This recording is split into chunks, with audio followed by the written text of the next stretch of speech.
Hello, ladies and gentlemen. My name is Greg Michalowki. I'm the Chief Currency Analyst for FXDD, and I'm here, well, my date's wrong here, providing a special webinar for our friends at FX Street. The title is Promise to Love You in Good Times, but Not in Bad. Before we get started, let me remind everybody that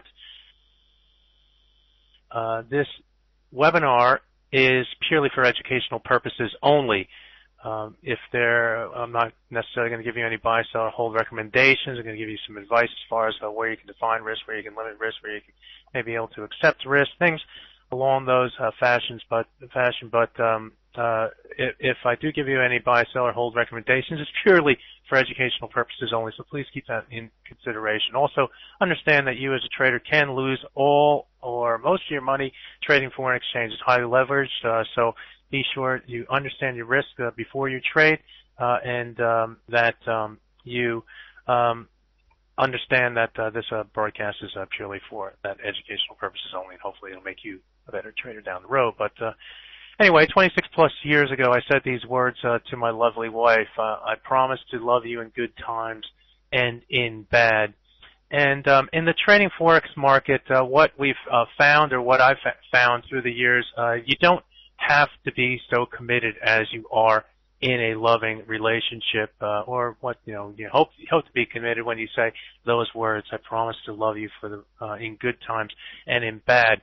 And instead, you might change those words of commitment to read something like this: I promise to love the market, the forex market, in good times, but not in bad times. And what I mean by that is not necessarily a bullish or bearish, bullish or bearish, calling a bull market or a bull move in a stock a good time and a bear market a bad time. What I'm talking about is the types of markets that we tend to have in the foreign exchange market. We know that you can have, trending markets, and those I consider the good times. But we also know that you can have these non-trending markets, and these markets really that we're in right now. Maybe today we're getting a little break from that, but those are the bad times that I speak of. So in trading, you want to be in love with the markets that are trending. Trends are fast, trends are directional, trends move in ranges that are extended beyond what we normally expect. And that is where traders make the most amount of money. It's also where traders tend to lose the most amount of money in those trend type moves. So those are the types of markets that you want to be in love with. Those are the good times. But the bad times are those times where we see the market consolidate, non-trend, trade in little narrow ranges, and those are the more difficult times, aren't they, in my mind, to trade. Some people may think otherwise, because you can buy low and sell high and take advantage of those ranges, but you have to be careful. You have to look at your trading overall and understand that it's really in the trending markets, folks, that we are going to make the most amount of money with the least amount of risk, because trends are fast, trends are directional. All you have to do is get on that trend. People who got on the little trend that we saw here today, or the intraday trend that we saw here today, they benefited from following some clues and getting on that trend. It went down pretty fast, didn't it, to the downside. It went through some key levels along the way.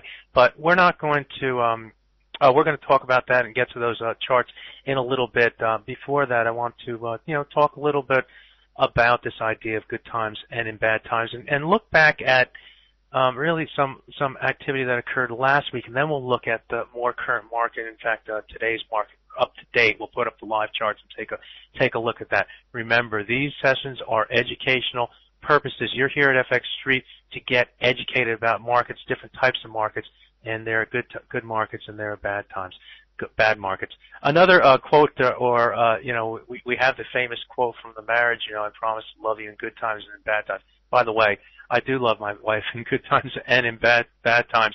I'm talking about the markets that commitment I made 26 years ago is true to this day, true to this very day. but it is in the markets. We don't have to be so committed about the markets. One of the other quotes in one of my favorite songs is Kenny Rogers, the gambler. You got to know when to hold them, know when to fold them, and that describes the types of markets that are the bad times of markets. Those markets where the market isn't trending, isn't very friendly for you. So you have to understand when to be in those markets and when to not be committed to those types of markets. So I'll share that quote with you. Anyway, I want to go back to last week, and I'm going to go back to I maintain a blog and a Twitter account and stuff like that. But I made this call. This is going back to last week. I think it was on the 20th. Yes, the 20th, as a matter of fact. I was talking about the markets at that time, and this is a New York market that I came into. Okay, and this is a 5-minute chart, and this is this is a dollar-yen chart, but we're going to focus more on the euro-dollar here today. And my headline here was markets unsettled today. My risk is increased. My fear is increased. When the markets are unsettled, when the markets are going up and down like here, we had a sharp move to the downside, a sharp move to the upside, a sharp move to the downside, a back move to the upside. It's not normal. Those types of markets are not necessarily all that normal. And so when those types of markets occur, I say to myself, these aren't normal times, so my risk is automatically increased. If the market isn't being favorable to me, is not doing what I think it should do, my risk increases. That's not market risk. It's not necessarily it's liquidity risk. It's a combination of market liquidity risk. Maybe there's some events along the way that are causing it to happen, like everything that's happening out there in the market now. And when I feel unsettled, I say to myself, my risk is increased. Automatically, if my risk is increased, my fear is increased. And what is fear to traders? To me, fear is a trader's worst enemy. It's a worst enemy for everything. If you're fearful of something happening in your life, if you're fearful of a golf shot into a par 3 with water in front, you're not going to do well, are you? You're going to hit that ball in the water. You're going to you may become irrational in things in life.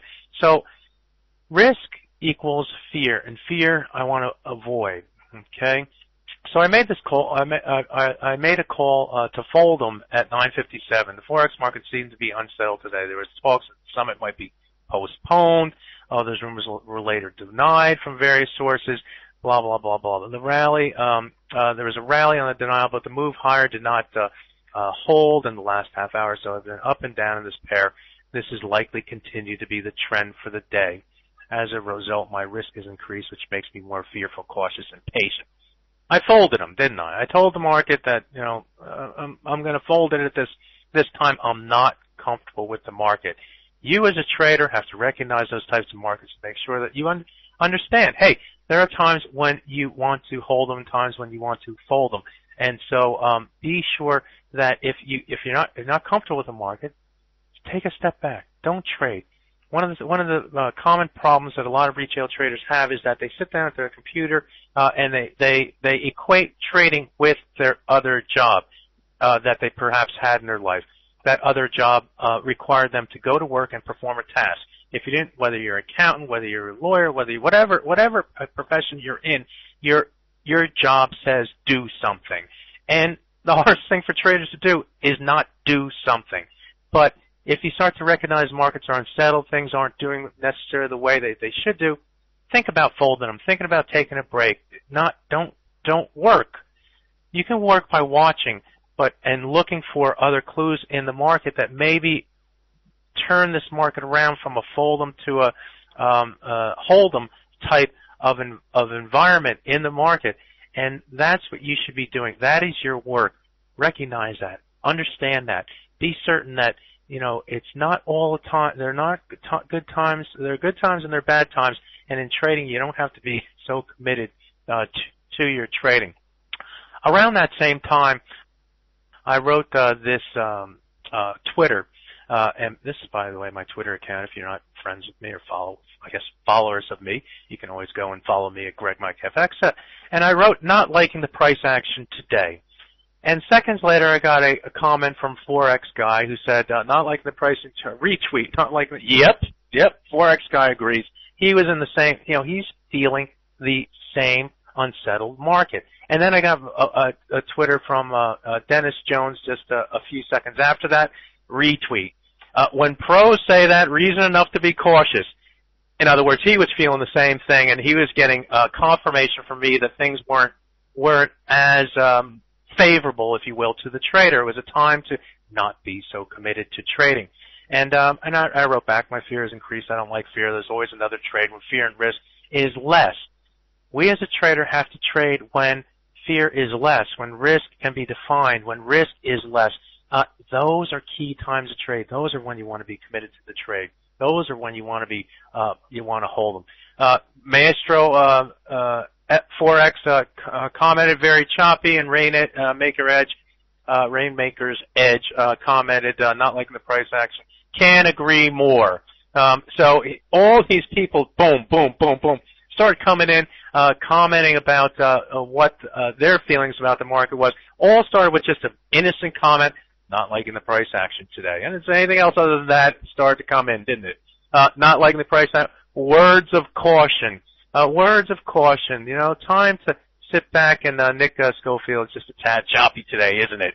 So we're all feeling the same exact. And my final comment is, wink and a smile. I'm comfortable. I am not feeling it. Perhaps these other traders here who commented on my Twitter were starting to feel like, hey, they're not alone. I feel the same way too. Maybe it's time to take a step back and wait for the market to become a little bit more committed, where we can become a little bit more committed. So I promise to love the markets in good times, but not in bad times. And it certainly was a bad time. It seemed that way, not only for myself, but for the other traders as well. And then we had an announcement. If you go back to last week, we had the Philly Fed came out and surprised the upside. So what do we normally see in a surprise number of late? We see the risk currencies move higher, and what typically happens to the euro? The euro typically moves higher. So I wrote the euro risk on moved higher on the initial reaction, has since moved back lower. And I commented on some levels here. I was so usually I put a chart with my commentary, to show people about the key levels. But in this case, we're in this non-choppy type action, and I'll show you the chart in just a second of these levels that I was talking about. But there are certain key levels out there that I was defining. So although I'm not trading the market, I'm not interested in the market, I knew it was time to follow them. I still had in my eye my levels to watch were 137.58. That was a close from yesterday, and it's also the day's midpoint. 137.57 was the day's midpoint. So is that a key level for me? Yeah, I'm going to watch that level for, something that may happen at that level. 137.38 was a 200-hour moving average at the time. 137.81 is a 100-hour moving average above. And so taking a look at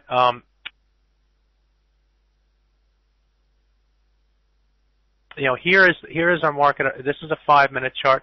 I like to look at the 5-minute chart, especially during trending markets. But in non-trending markets, it's not necessarily all that great to watch. And you can see here that the market was around, this is my 100-bar moving average, this is my 200-bar moving average. And the market was, here's our 50% retracement level, 137.57 of the day's trading range. I always consider that kind of a seesaw area, a level where there's bullish above, bearish below. And I think the market looks at that as well as evidence from the fact that the market bounced off that level right here and then moved below it. So it's a key level for me. So that's our 5-minute chart. And the levels that I outlined in that post, they're outlined here. Here's our 50% retracement level of today's trading range. Now we're going to an hourly chart.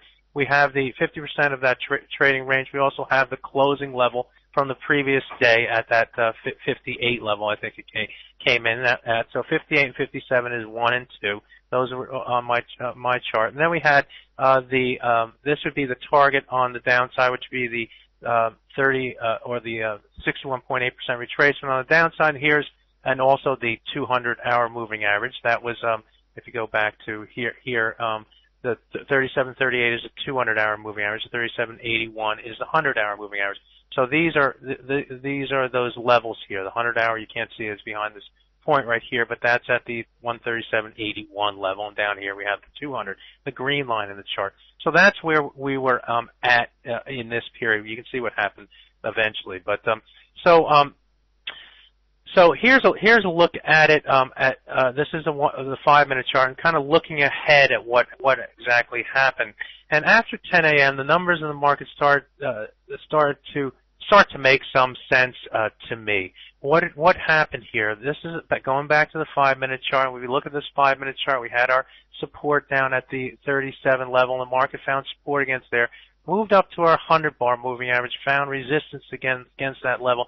So in this area right here, things are starting to make a little bit more sense. Resistance against the 100, support against this 37 level. This is a time where, although we're still in this part of the choppy range, we're not going above the 100-bar moving average. We're not going below the 37 level like we did here, like we did here, like we did here. We're kind of maintaining ourselves in this area. And then what happens? The market comes over up to the 200-bar moving average. This is why I like to look at the 100-bar, the 5-minute chart, because it gives you these little micro clues when you're not feeling comfortable. Move to the shorter end and try to see what the market is saying here. And so the market comes down to the 37 level, comes up to the 200-bar moving average, and then breaks lower. And we come back and we test that 200-bar moving average and we stay below, and then we start to move to the downside. So it's starting to make sense. So maybe the marriage can be saved. My love affair with the euro could continue. So what I then started to proceed to look at it in my commentary, that I said the order has come by using the 37.38 level. Remember that level, that 38 level right here, this 38 level. Has come by using the 200-hour moving average, a level to lean against. The price is rotated to new New York lows. The pair is approaching a support against the 136.81 level, and this is a 38.2% retracement of the move down from the August high to also the level which provided support and resistance over the last month, few weeks of trading, blah, blah, blah. So we start to make some sense, and we start to see where the market is going. Here's our 100-bar moving average. Here's where the market moved below the 200-bar moving average. And we started to move to some target support here. And this support level is a pretty good support level. Why is that support level so important? Well, we have support, a trend line here coming across, and that comes at that level. We have a trend line coming from the lows that comes against that level. We have these lows these lows and highs coming across. This level was, we broke above it on this day. We held it, and then we used it as support. We fell a little bit below here, but accelerated after moving back above, and we found support earlier in the day against that level. So there is a level here where it's a key level, 136.81. It was a key target level. I called it a key intersection here for all these reasons. Market found good support against that level. And what I wrote on this commentary was so if you run into a good support level in a market that's kind of uncommitted but kind of transitioning to more of a committed type of market where it's kind of making sense, what you look for is that support level to hold. You look for that support, especially when you have a number of reasons why it makes it a key intersection. You look for that level to hold, and that's exactly what the market did. Now, in these types of markets where the market is chopping around, moving around in volatile fashion, one of the clues that I use, or one of the tools that I use, is a Fibonacci retracement. And I demonstrated here in this chart and in the commentary here by just putting a Fibonacci from the last leg down, from the last leg to the downside. If this market is outside of this choppiness and looking to do something a little bit more, in other words, trend a little bit more, what you want to see the market to do is take the last leg of the move to the downside and stay below the 38.2% retracement. Why that? And the reason why I do that is because if the market is trending or has an unsustainable, sort of move to the downside, a move that's quick, a move that's probably that's probably can't continue forever, and a move that also tests a key support level here. You want to test, traders want to test the will of the market of the sellers in this case, by making them keep the market below the 38.2% retracement. I just find it a key level on any corrective move off of a key support level. If it can hold the 38.2% retracement, even of the last leg to the downside, sharp move to the downside, find good support at a key intersection, retrace less than 38.2, primo clue for you as a trader that you can use this level to define your risk. And if the market stays below that level and cannot get above the 38.2 of just this leg to the downside, the sellers are likely in charge. There's probably enough sellers out there that can push this market to the downside and even make new lows. So although we're at this key intersection, I was looking at this point right here, that if the market can stay below this 137.08 level, it has something. It has the potential to move lower. And so this is part of trading as well, is being aware, being prepared, understanding how the markets tend to move in a trending market, in a non-trending market. So things are starting to look a little bit more positive here. Below the 37 level, come down to our key intersection, retrace. We'll see what the next retracement does. And what happened here is this is a look at that retracement level. The market came down to our key support, came up to 137.03, short of the 137.08 level, and then what happened? The market started to move lower, and we fell sharply lower below our key intersection right here. We moved further to the downside below our key intersection and started to come down to our next target level. That's when I got another Twitter. By the way, Twitter is great. I think there's a lot of good people on Twitter. I use StockTwitsFX, and I get different, I can find some different ideas here. So although from the Twitter, although the price moved from the 136.81, what you as a trader have to do, especially in these types of markets, is make sure that you target levels down the road. Target the next level where this market can be going. Because what we know is that the markets can turn around rather quickly. They don't necessarily have to go in the direction forever. They're non-committed. It's a time to like the market, maybe not love the market. And although we were getting some love from the euro versus U.S. dollar, that love still had to be proved by breaking through other key technical levels. And so in this chart, I got a Twitter. I noticed a Twitter and I retweeted it. That there was a 200 simple moving average on the 4-hour chart that was coming in at the at 136.54. And look where the market had went. Butch wrote, break or bounce, first try bounce, let's see.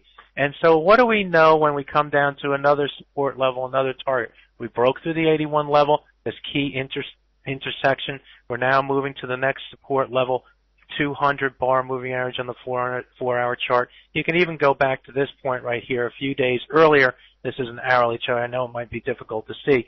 It's kind of small, but this is the low here. Also corresponding closely with the low that we were here and the 200 bar simple moving average. So the market ended up, so the market bounced off of that 200 bar moving average.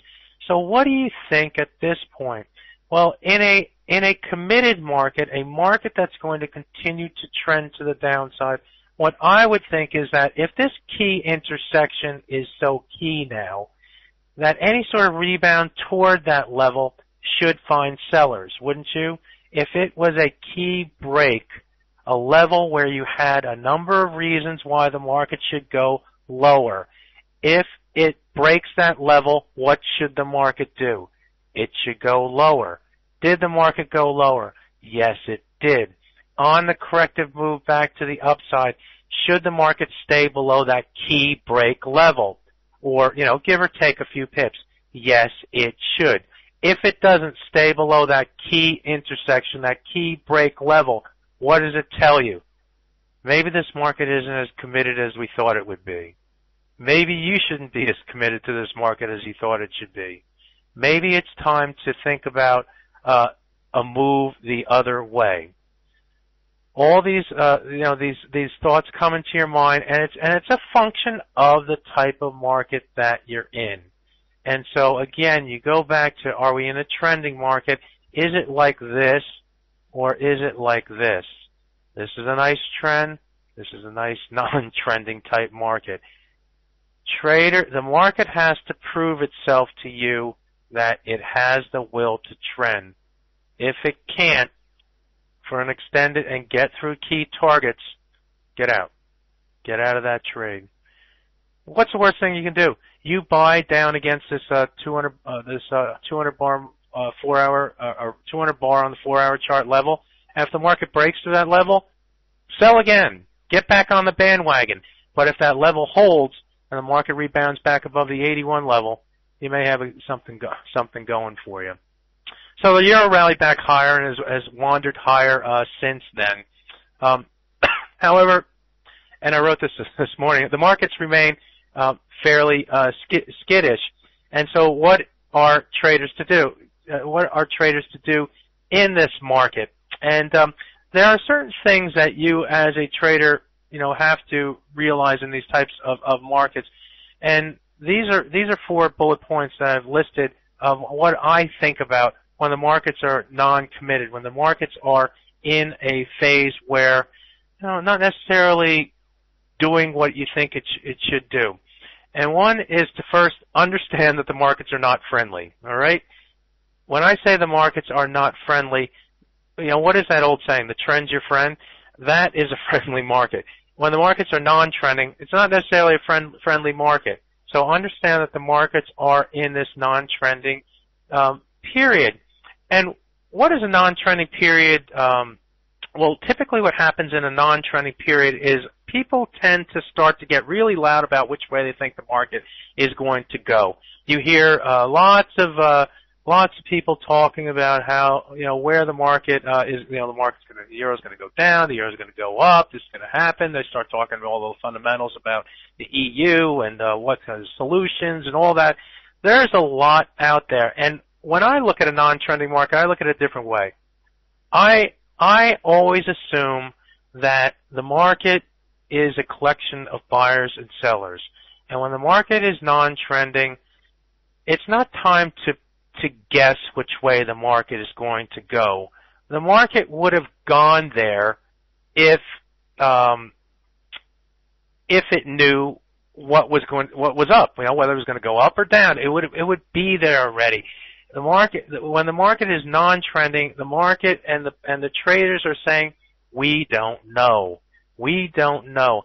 And instead of trying to guess which way the market is going, try to be more patient and listen to what the market is saying to you. Listen to the price action and use tools that will allow you to define trading levels where you can get in, where the risk is defined, where the risk can be limited, where you can determine whether you're right or whether you're wrong. When that market hit that 200 bar moving average on the 4-hour chart and it couldn't go through that level, that's an example of a level of using a technical tool to define risk, to find a reason to maybe take profit or a reason to maybe go the other way. If you can trade against those types of levels, use those technical tools as your friend, and not be so concerned about what you think might happen because of this, that, and the other. Leave that for the guys on TV. They're the ones that will tell you why the market went here or why the market went there. What you as a retail trader have to do is be smarter than that and listen to what the price action is telling you by listening to the clues. So what I suggest traders to do and what I do is understand the markets are non-friendly. Step number 1. So as a result, be more patient with your entries. Look for multiple reasons to enter your trades. Don't just look for a single technical reason to enter for your trade. Look for a number of reasons to enter a trade. And also, in these types of markets, be sure to look for failures. Look for failures in the market. When the market's non-trending, what tends to happen? oh, the broker ran my stop, or the big boys ran my stop. I hear it time and time again, and I know you guys say it as well. My stops were broken, or my stop was triggered, and then what did the market do? It went right back down, and the market was moving up. My stop was triggered on the move above the high, and I got out. And then what happened? The market turned around and started to sell off, and we sold off down to the 138 level in the euro. Blame the market. No, you as a trader have to realize that these markets are not friendly, all right, and that a failure is an opportunity too. It's an opportunity, as in TOO. It's an opportunity for you to take advantage of that, because you're not the only one seeing the failure. You're not the only one getting stopped out. There are other traders out there who maybe didn't who got stopped out, and there are other traders who maybe didn't do a trade, but they're looking at that failure as an opportunity to, you know what, I'm going to sell this market because the market broke the high, it failed, and it came right back down. So let's look at a chart, and this is this goes back to the the 20th, 21st, and we're getting to other the live charts here shortly. But what do we find here, and what do I mean by multiple reasons?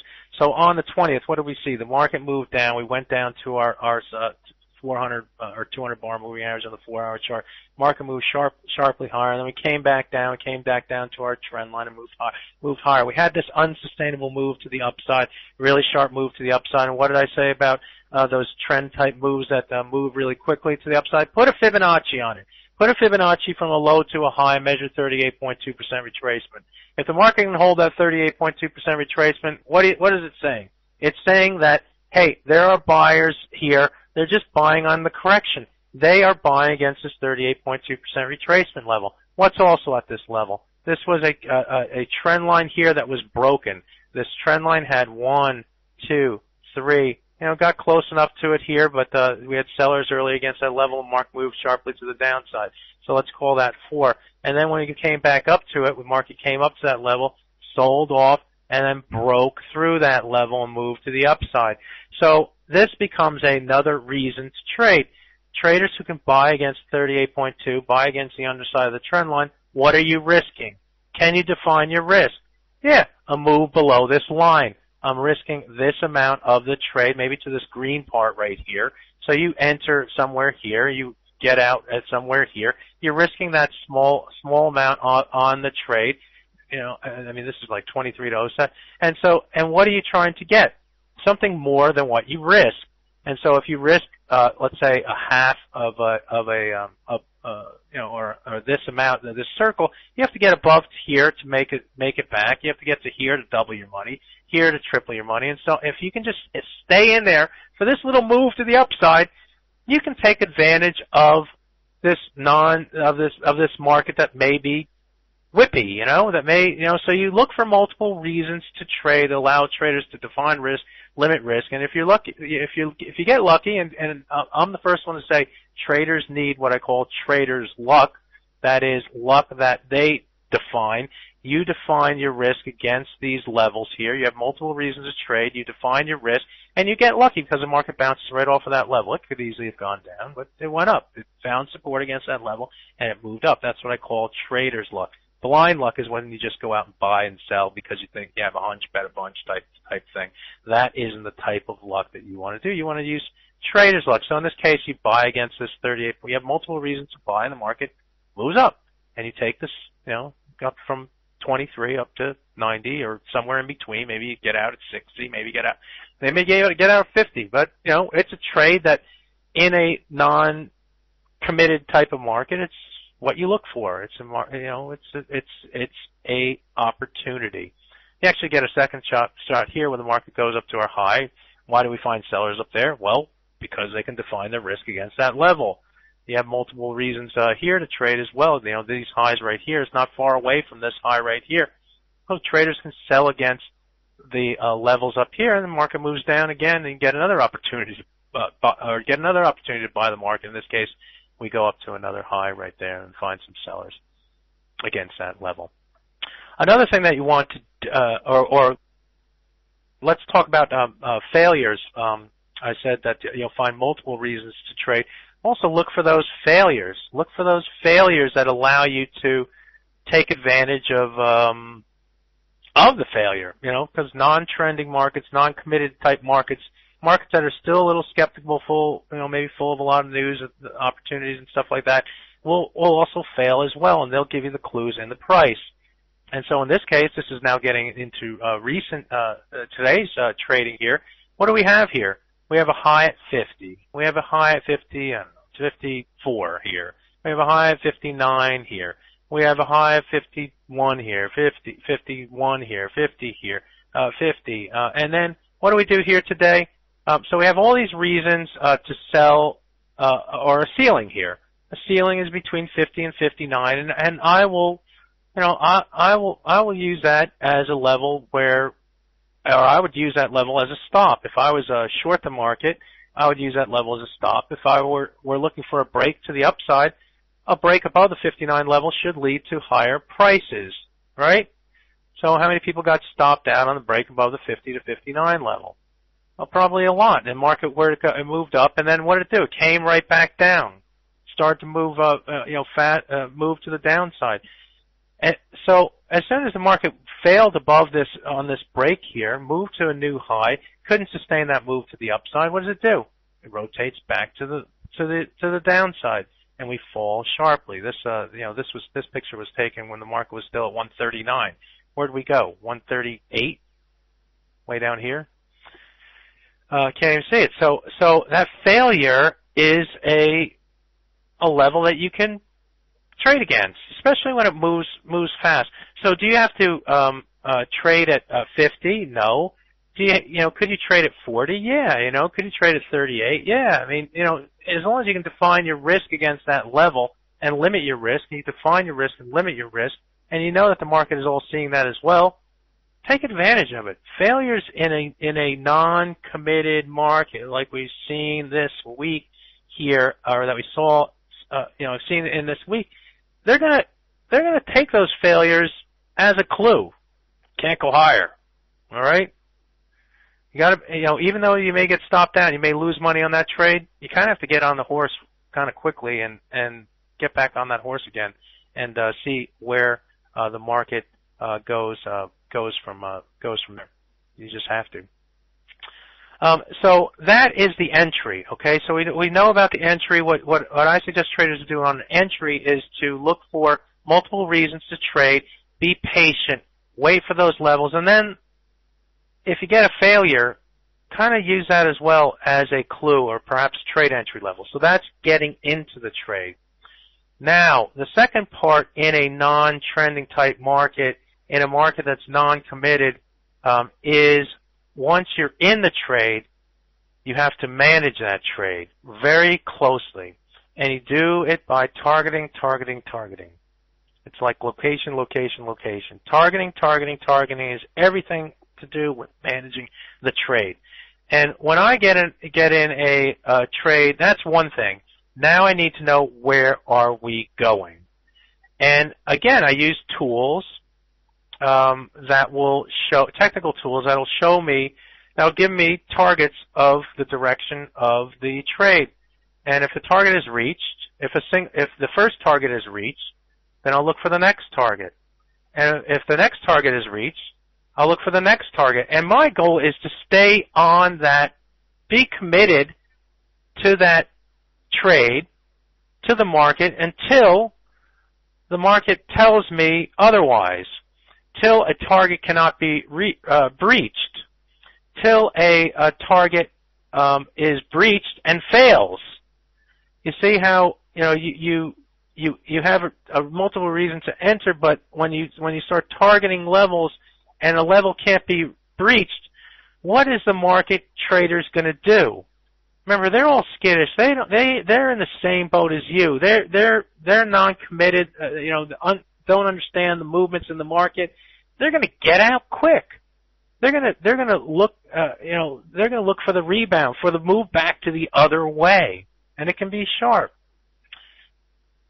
So in this case, in our in our example here, one of the targets, or some of the targets, once we broke through the 59 level, a key target would be the 100-hour moving average.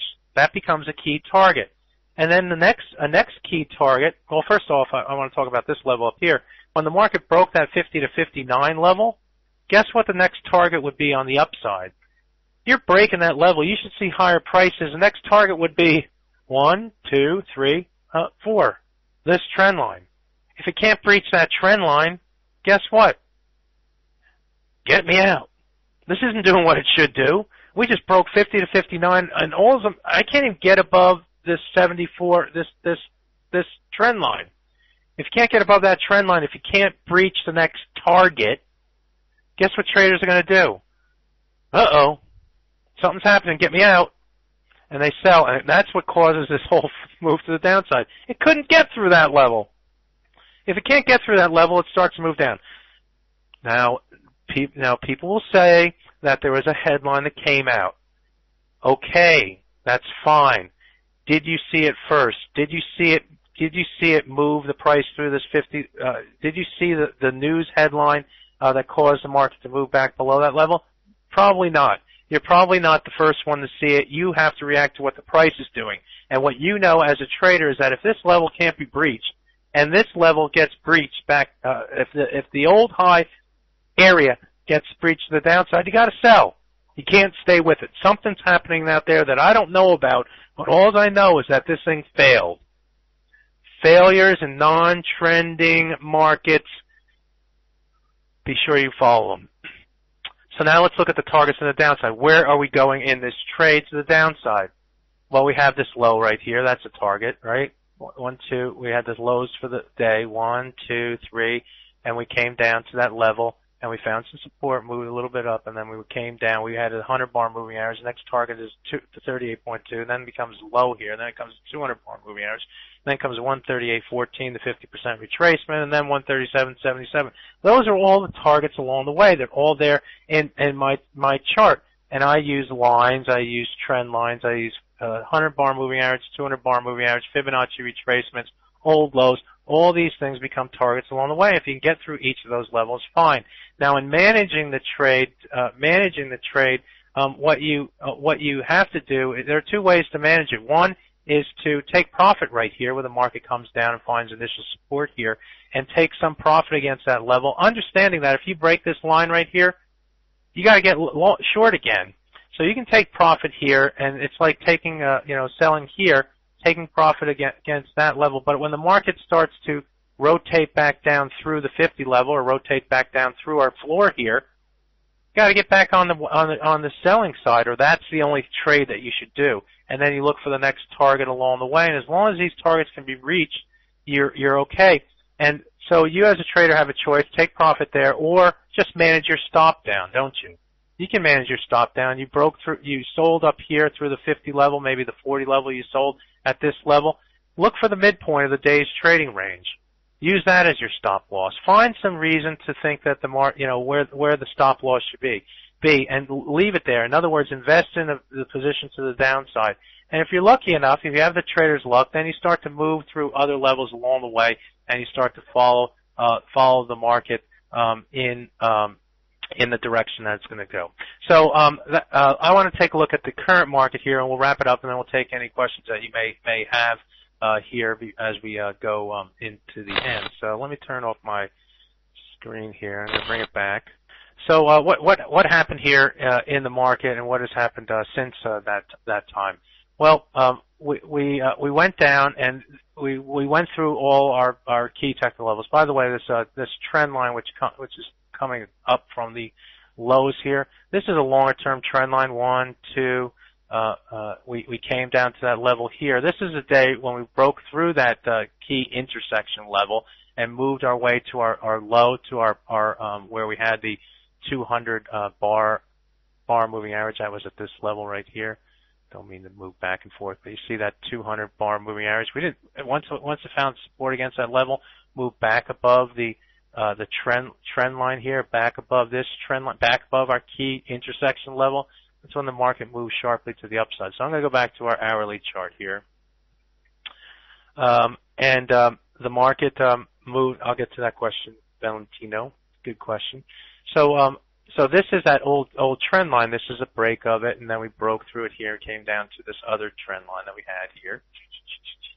So sometimes I keep these trend lines in place, especially if they are broken. So this is a trend line that broke quickly and failed quickly, broke quickly and failed quickly. And note here that we found some support against it here today, or at this yesterday, a little bit, some early support, and then the market broke through it here. So I keep that level. So that's kind of a minor support level that the market broke through.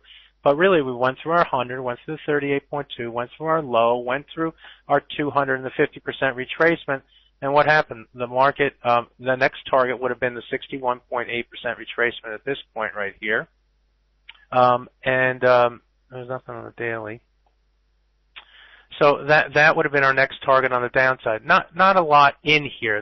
When the market broke through the 50% and the 200 bar moving average, not a lot of support here in the market, or not a lot of technical levels. Someone might say that this double high right here, where the market had a double high and the market then moved higher above that level, might have been one, but it's really a minor level. What is important here, folks, is that when the market breaks through these levels, that if it should move back above them, then you got to be concerned. Then what is happening here?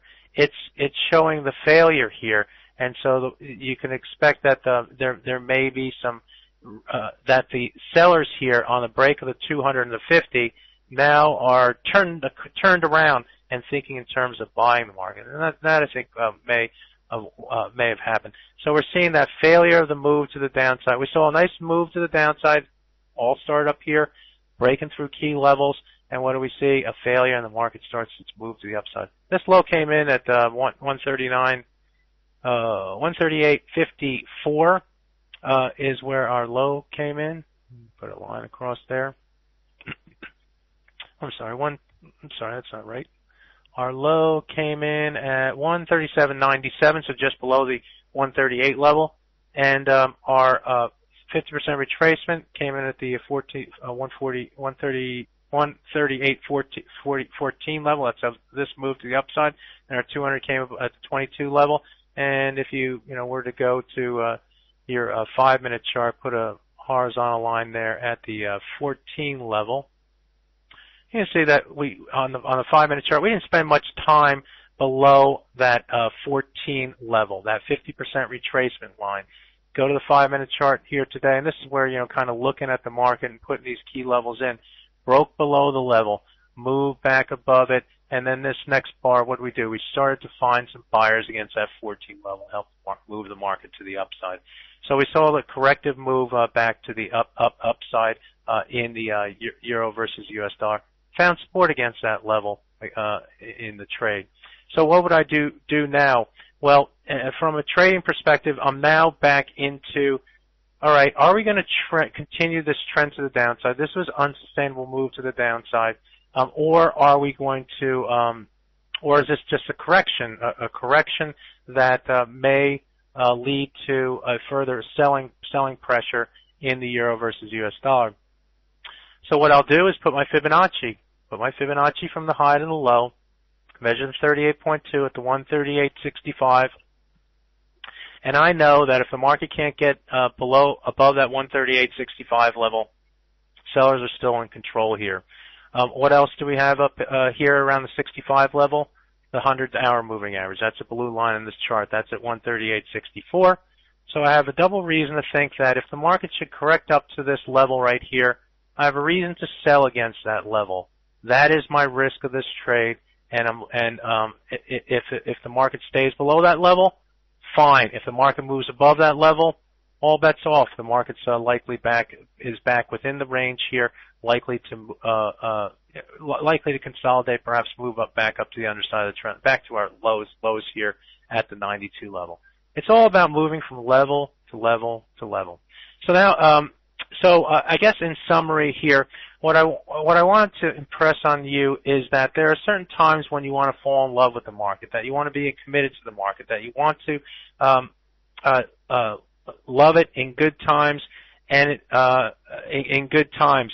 But in trading, what you have to realize is that there are bad times to trade. There are times when the market isn't necessarily all conducive to your trading, but there may be times where the shift occurs, where you're able to take advantage of certain bigger moves that are a function of managing the trade, of moving from level to level to level, of targeting those trades.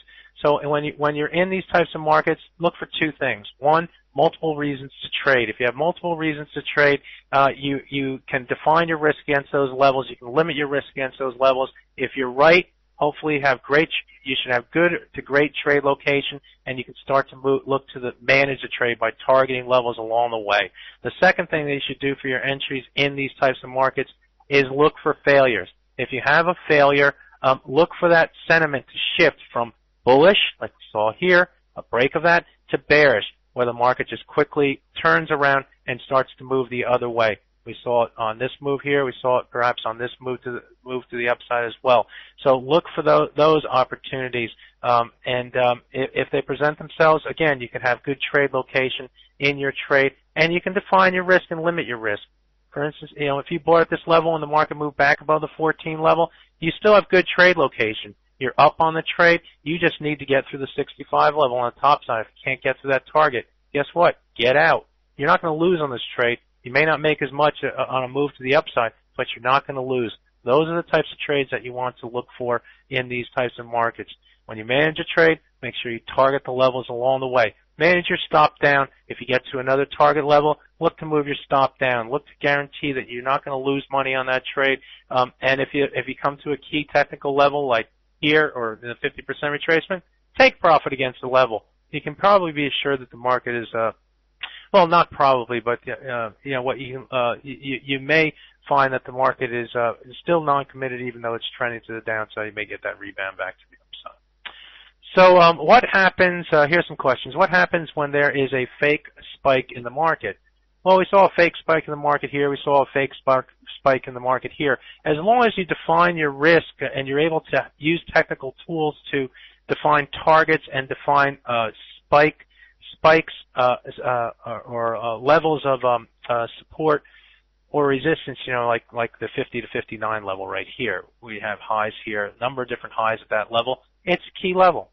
Market's going to see it. I can see it. You can see it. We all can see it. Pay attention to it. If you can see these levels, define a trend line as well. Define, that the spike didn't do what it should do. Then look for the opportunity to go the other way. Go the other way. When you see this spike, market moves down an unsustainable move and then moves back above a key target level, a 200 bar moving average, 50% retracement of this move to the upside, and can it move? It does what it should do, but fails. Look for potential to move the other way. You don't have to take all these trades, folks. What I'm just telling you is that there are opportunities even in these markets where you can be patient, find some good trade location, and it's kind of hit or miss. It is, but that is trading. That's trading. Every trade is kind of is this going to work for me or is it not going to be work for you? In this type of market, you want to make sure you define your risk, being patient against certain levels. If you be patient, you have a better chance of finishing. All right, I got 2 minutes. What more? And the market reverses much more than the trend forming a new trend. What happens when you fake spike and the market reverses much more than the trend forming a new trend? You got to take your clues from the market. If the market spikes to the down or moves, you have a fake spike in the market to the downside, and it starts trending back to the upside and trends the other way in the other direction. The first clue is getting above these levels, the 50% and the 200 bar moving average. If it gets back above those levels, that's a key level. Getting below the 200 bar moving average and the 50% retracement, a key level. If it can't sustain the move to the downside, then you start to think about the other way. That's these non-committed markets. They can go the other way. So, look to switch your bias. Unfortunately, in these non-trending markets, non-committed markets, you got to switch your bias really quickly. So that's about it. I don't have any more time for you, unfortunately. Quickly influences the meeting currently going in the Eurozone. Everyone thinks that the Euro should go down, but, it has today, but still near the highs. My feeling is that I'm going to still watch technicals, folks. Watch the technicals. The clues are going to tell you which way the market is trading. I can put a fundamental slant on it. It would be to the downside, but if it doesn't go down, it's going up. Have a great day. Thank you, Vicky. Thank you, everyone at FX Street. I think this is going to be rebroadcast or saved. So if anyone wants to watch it again, please do. My email is at greg@fxdd.com. If you have any questions or any comments, I'll be happy to take them. Bye-bye, everybody.